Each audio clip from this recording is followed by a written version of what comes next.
Hi అండి. ముందుగా అందరికీ దీపావళి శుభాకాంక్షలు అండి. ఉదయం అయితే ఇల్లంతా క్లీన్ చేసుకుని ఈ విధంగా ముగ్గు అయితే పెట్టేసుకుని దేవుని ముందు దీపం అయితే పెట్టేసుకున్నానండి.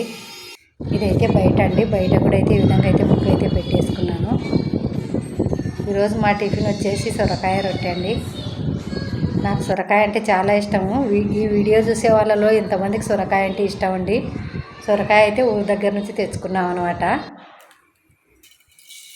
కుక్కర్లో అయితే సొరకాయ చేసుకుంటున్నానండి. ముందుగా ఆయిల్ వేసి ఆయిల్ తీసేసిన తర్వాత అయితే జీలకర్ర ఆవాలు వేసినాను.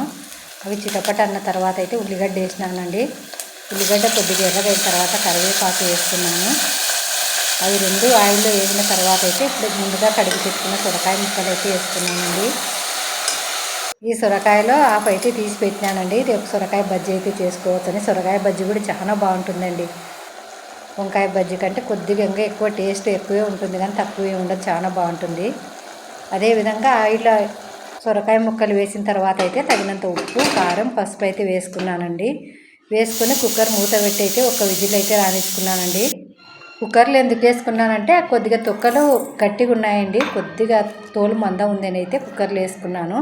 మసాలాకైతే కొన్ని నువ్వులు, అదేవిధంగా ధనియాలు, ఎల్లిపాయలు వేసుకున్నానండి. అవి ఒక రౌండ్ వేసిన తర్వాత అయితే టమాటాలు కూడా వేసుకున్నాను. అంతా పేస్ట్ లాగా ఈ విధంగా అయితే పేస్ట్ లాగా చేసుకున్నానండి.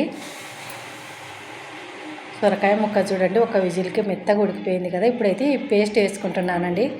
నువ్వులు, అదేవిధంగా ఎల్లిపాయలు, ధనియాలు, టమాటా పేస్ట్ అండి. కుక్కర్లో అయితే బాగా టేస్ట్ బాగుంటుంది, అదేవిధంగా బాగా మగ్గుతుంది అనమాట. అందుకని కుక్కర్లో వేసుకున్నానండి. మసాలా అంతా వేసిన తర్వాత అయితే ఇంకొక విజిల్ రానిచ్చుకున్నాను.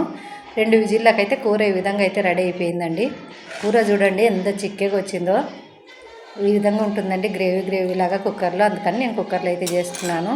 ఈ సొరకాయలోకి అయితే జొన్న రొట్టె చేసుకున్నానండి. ఇది ప్యాకెట్లో తెచ్చుకున్న పిండి అండి, బయట షాప్లో కొన్న పిండి. రొట్టెలు అయితే చాలా తెల్లగా వచ్చినాయండి.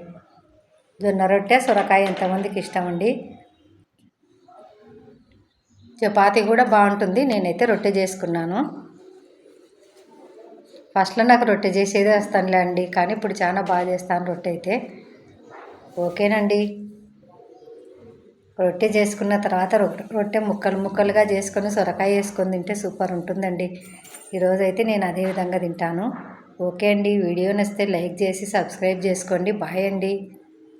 ఉంటా మరి, బాయ్.